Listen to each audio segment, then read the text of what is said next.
right. A little slow on the uptake here, but overall pretty dead day. Couple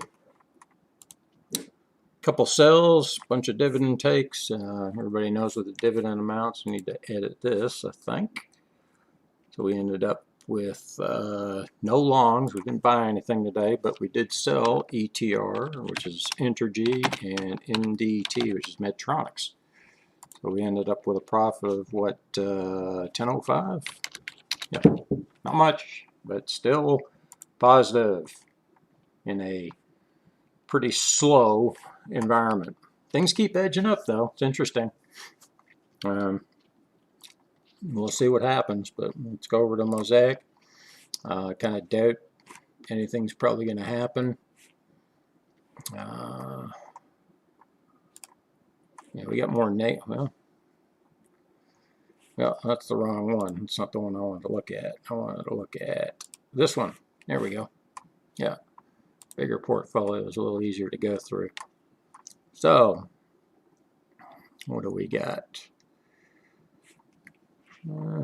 Just look for anything over $1, just to see, give us a sense what way the market's going. We know ETR cashed out. That's what it looked like. That was a typical look for a DCA. Maybe it was bought back here, bought again, bought at the bottom, come back up, you're out. Simple strategy. You know, take some time to develop. Small accounts, don't expect to make a ton of money. This is, you know, you're collecting dividends along the way. It all adds up, and you'll see it in this here. So if we had dividends of 10.08 and we ended up with 10.05, pretty close. Or if there's something to that, huh? You can make up whatever you want. Doesn't matter to me as long as it's paying us. 21, not 01. So if we get any more profit today, we'll add it to that, and you can see, we'll click on this, and we'll drag that, and we'll drag that, and that'll give us, they're almost side by side. What you'll end up seeing is if a market was to start crashing, you would see this blue line kind of just go straight out to infinity, right? Or at least until the end of the month in this case. But the dividends would keep increasing. And next month they'd keep increasing. And the profit probably would be non-existent. I don't know if anybody's catching on to this yet, but if you're new, we're all about making consistent profit on multiple accounts. Just know if you have a portfolio that's a retirement account, you don't have to pay taxes on any of these gains. So you want positive gains. You don't pay taxes on this stuff. It's all deferred, at least for the time being. God knows when they're going to start, but my cash accounts, hey, you got to pay short-term gains, long-term gains, you got to pay dividends. Taxes on dividends.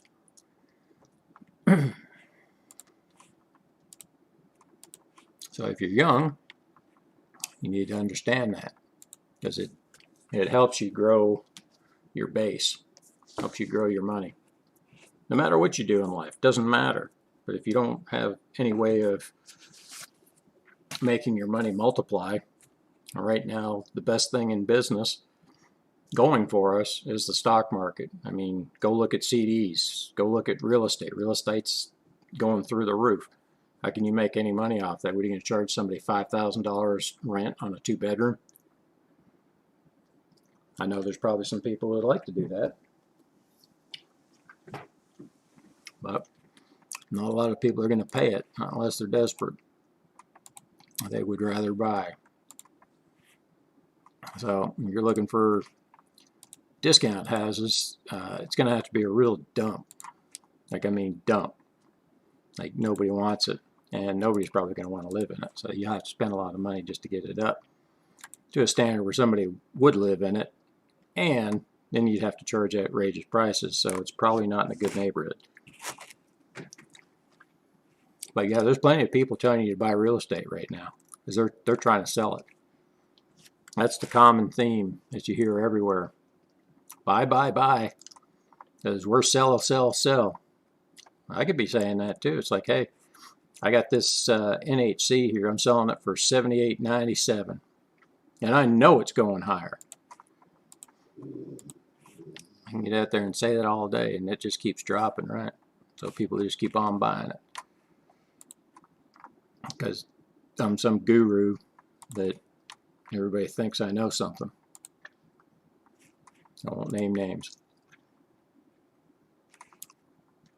But yep, days like this, or this will probably end up being a week like this, weeks like this before people get tired of it, and then the bottom will fall out, you know, of the overall market, not individual stocks. Do not make the mistake of thinking that these move or are correlated to the main market. Now, if you have something that's in the main market, such as the Dow, the S&P, NASDAQ, that makes up that, then yeah, it may be correlated. It might not be. You know, if it's Tesla, yeah, it's driving those numbers. But don't make the mistake of thinking that like EOG here, EOG Resources has anything to do with that. That's a quarterly pair, but if you looked at like a CEF, like GHY, it's just doing its own thing. You might think, you know, it's made up of different stocks, but it's doing its own thing. People are investing in it. At some point, people are going to start taking profits. Most likely your institutions that are invested in this are going to start taking their profits when they feel like it. And then if you just hang in it, then you're just going to collect those dividends. There's nothing wrong with getting 8.3% on your money.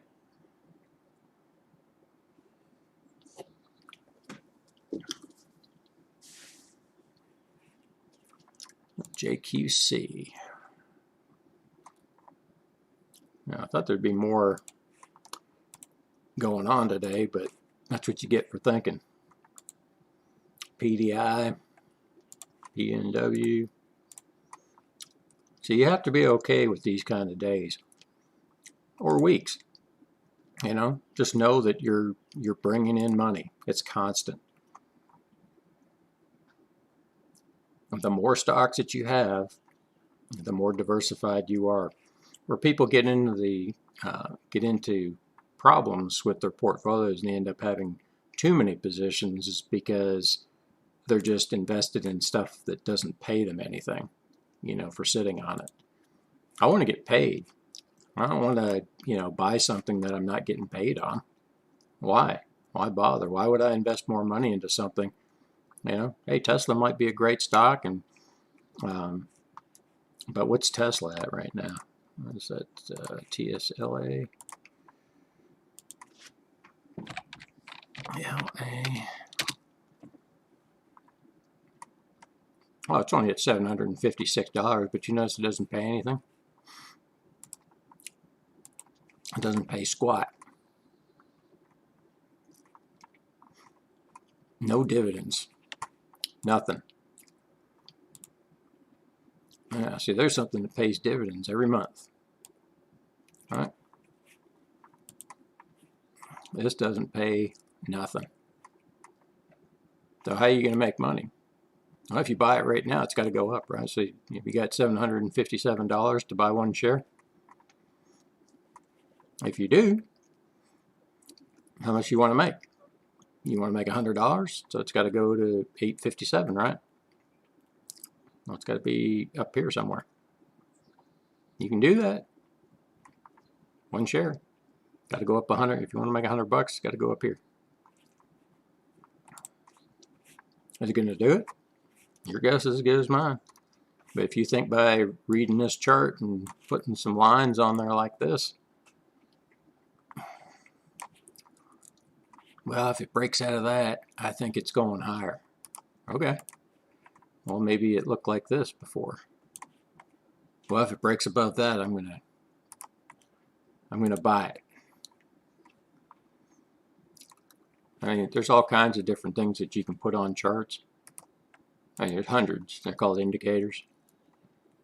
You're fooling yourself.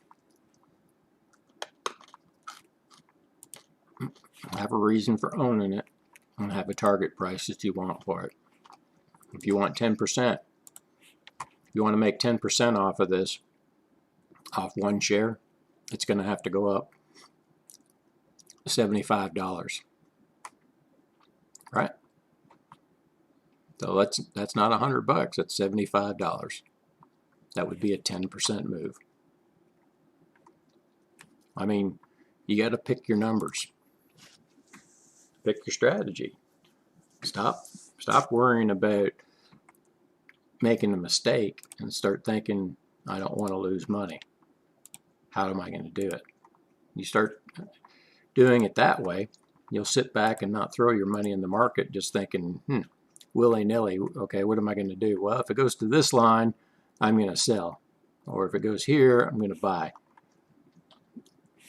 In this case, I already know where my next buy opportunity is because I've already set it in stone. 119.10. That's where I'll buy my next share if these max shares stay the same. If it goes to 15, then I'll buy 2. My average cost will come down. My target price is still the same amount. It's the dividend amount for the year. Maybe it takes 10 years to hit it. I don't know. Meantime, I'm collecting dividends. It's as simple as that.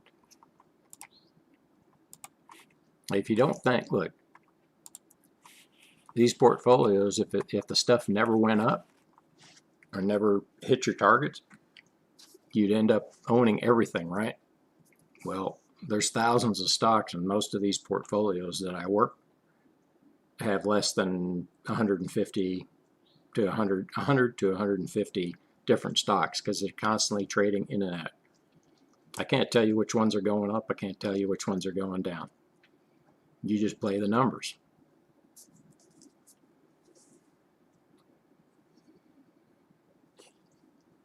The size of your account dictates how much you put into each one of those stocks. It's a simple formula.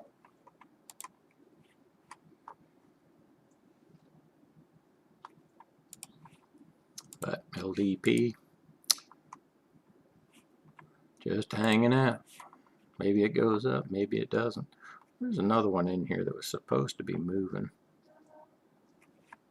ZTR has been on a little bit of a move. Still got a buy limit in on that because I don't think we have it on this other account. Nope. No, we're trying to buy it on that one.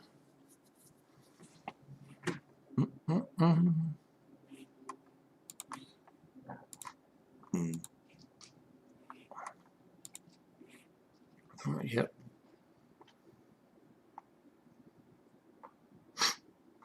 Looks pretty positive. We'll see. He's got tomorrow. Eventually something will break, either up or down. What's the Bitcoin 62.8, Ethereum 2200. What are the other ones doing? I only play with a couple of these. Litecoin 266 and Bitcoin Cash at 737. Yep. All you got to do is play by the numbers.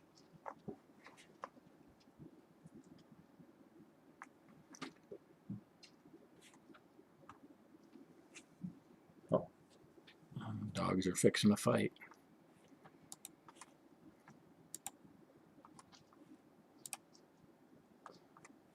MCY on the move up.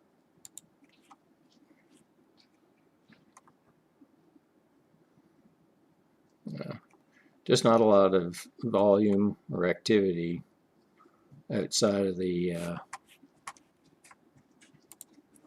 main indices. Let's see here.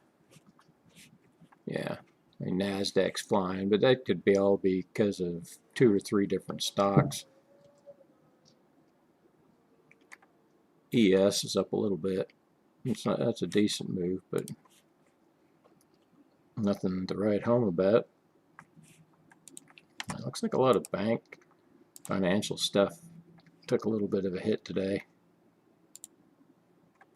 I guess earnings start tomorrow, if I'm not mistaken, on a lot of the bank stocks. So we'll see what happens there. SSB, that was up yesterday. Yeah, it's down today. Yeah, boring.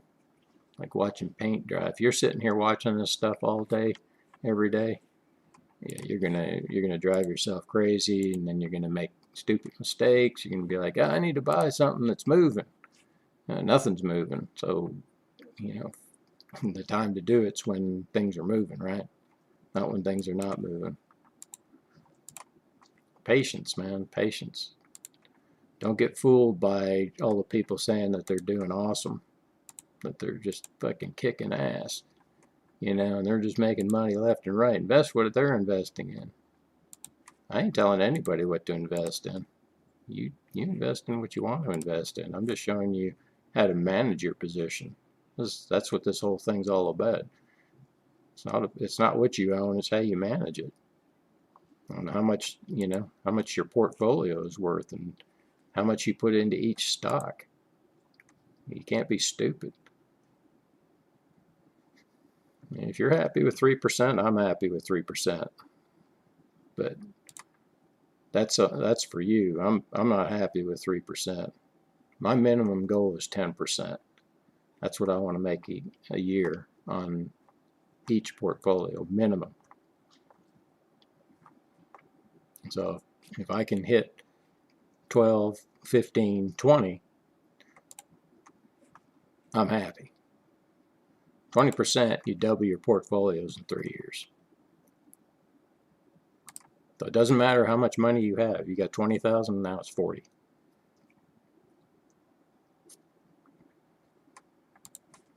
That's the game. You have to take advantage of those good years, and we've done that, and we're just waiting to see what happens. We've seen these slow times before, where nothing's going on. Yeah, you're just like, whatever. Money's sitting on the sidelines. Everybody's kind of spent, you know.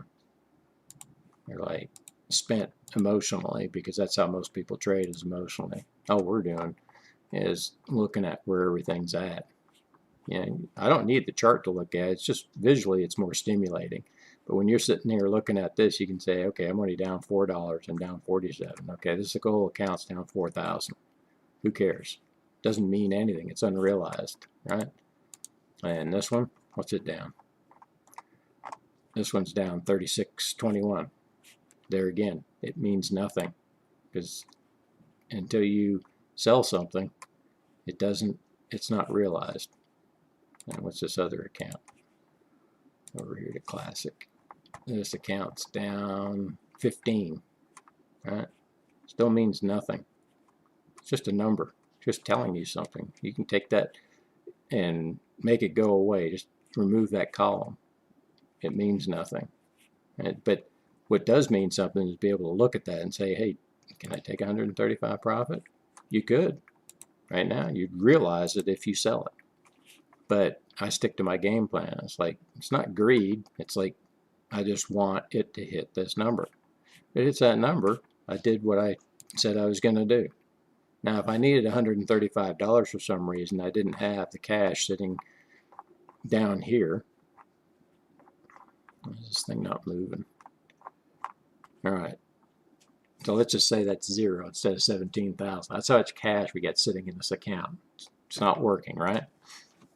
But we're playing by the rules. When the rules say buy and your setup is there, you buy. It's based on the size of the account, not some number you come up with. You have to have a risk profile for your accounts. It's based on how much money you have. It's not how much you think you can make.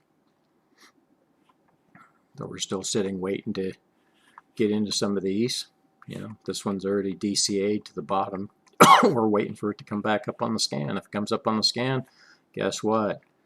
We'll buy some more. We'll check and see what the, usually if it comes up on the scan, we're going to see what the max shares are. So we don't bother looking at it right now because it's not on the scan.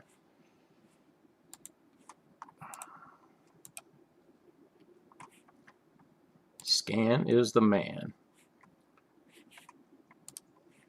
PNW. A lot of these move into the green, but there again, it doesn't mean anything. It's just a spot. But what we can do, you see how that sucker came down there? We're going to put an alert back in on that. And we're just going to cancel that order because we don't need it on there. It just puts the money back into the overall account. Because it is taken out into a separate spot, so you can't use up your entire, you can't go over it unless you want to borrow money. But we put limits on these accounts where we don't borrow against them because we don't want to lose money. We don't pay interest on anything. We only use the money that they have. Well, money's so cheap at 1%. It's like, well, you keep thinking that.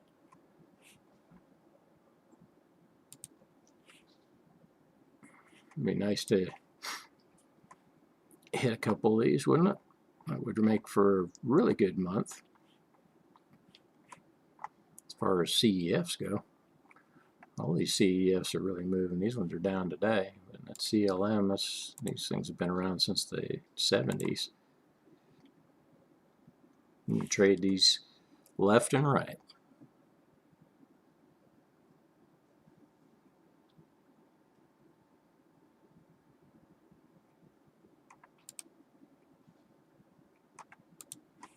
CHY. Yep. Yeah, one of those days. Everybody's freaking out, probably putting in a lot of bad orders. But we don't care.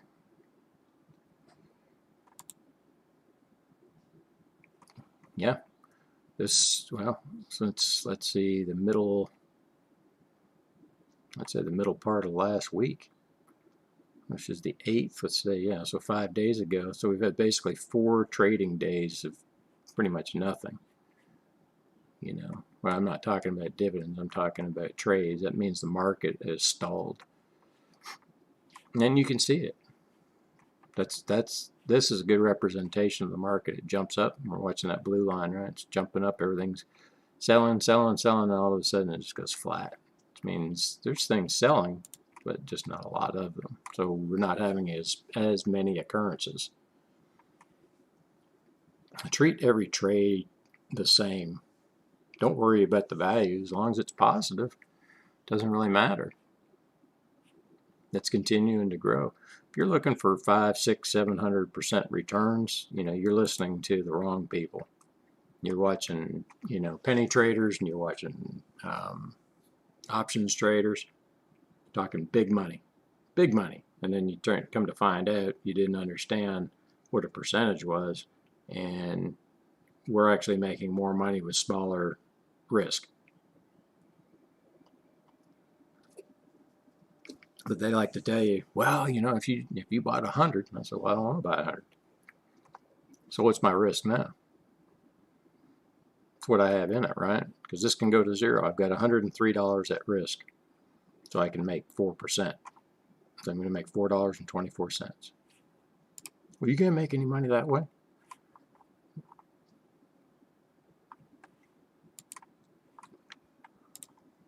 You keep thinking that, you've been brainwashed. Oh. It's in the small numbers. And normally when people figure it out, the market's at all-time highs, and they start throwing that money in there. The market was pushed higher probably in the last 3 weeks, higher than we've seen percentage gain wise. Now all of a sudden it's stalled. I don't know. I'm just pointing out the obvious. I can't tell you if it's going to continue on, stay where it's at, or she's going to reverse course. But we're ready for anything and everything. We don't care what the market does. It can sit here for the next 10 years. and we'll make 10% or 9.28% on our money. And you know, some company wants to increase their dividends, great. It'll just help that number. This is a average of the overall portfolio. So you've got some in there at 2.8, 14.1, 6.6, 1.8. So don't make the mistake of saying, no, I just want all stocks that are 10%. You need to look at the dividend amounts and how that relates to the price. Everything's different. The scale is what matters. If you scale your trades correctly, you can't lose. I'm telling you. Scale is king.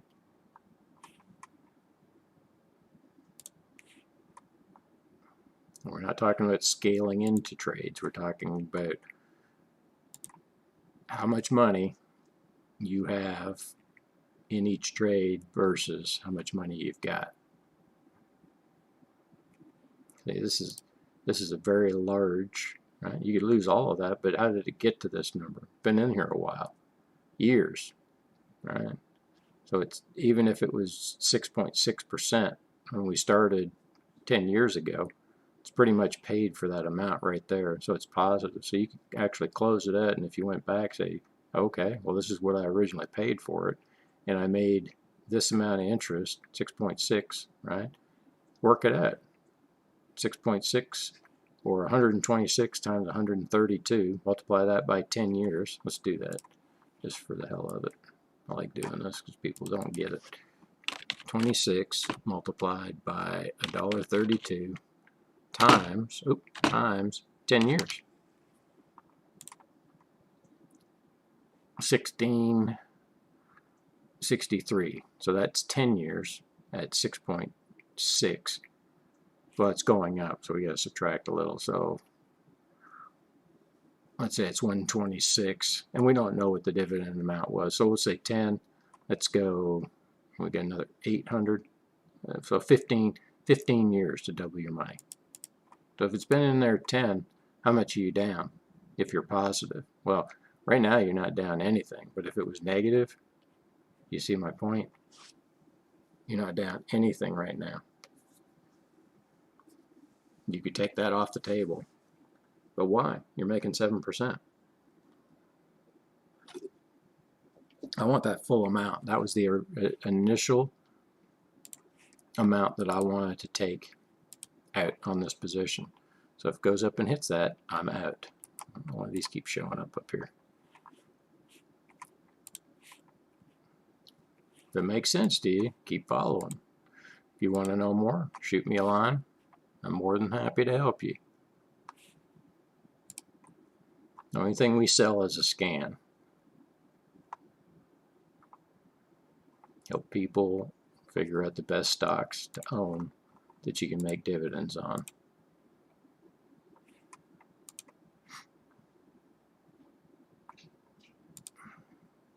So it looks like that's it for today. Like you say, $20 gain in the market today on very light volume. Well, I don't know if it's volume. I don't follow any of that stuff, but it seems like there wasn't a heck of a lot going on. Maybe tomorrow's different, but you're starting to see that. You know, you had like what 4 weeks of positive, looks like positive gains in the bonds. There again, these pay monthly, right? I like those. This pays $2.03 per share per year. So sure, we're not making a lot of money on it, right? 1.5%. You hold it for a year, you paid that extra $8 on your account.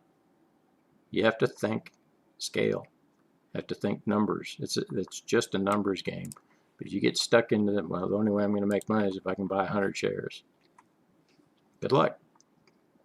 You cannot think that way.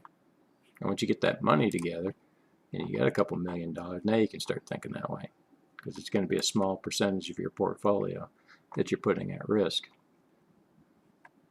But if you think that by buying 100 shares that's somehow going to make you money faster, it won't. Might think you will. And there's always that inside chance that you get lucky. But to do it consistently, you have to think smaller. Think big, but think smaller.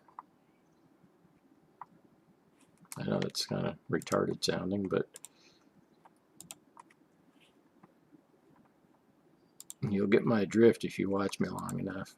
I can't wait for this market to come down because, man, there's going to be so many fucking geniuses out there. I called that. I called that. Houston Nut Syndrome.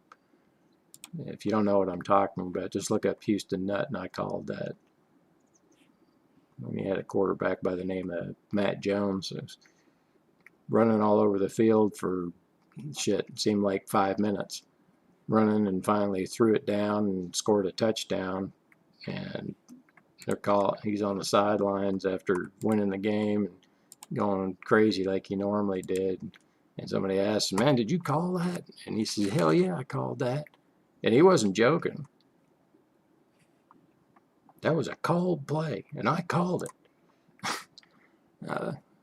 Goes back to the years of Mitch Mustaine and how Coach Malzahn. I laugh. Too funny. Anyways, good to reminisce. Anyways, have a great afternoon. See you guys in the morning.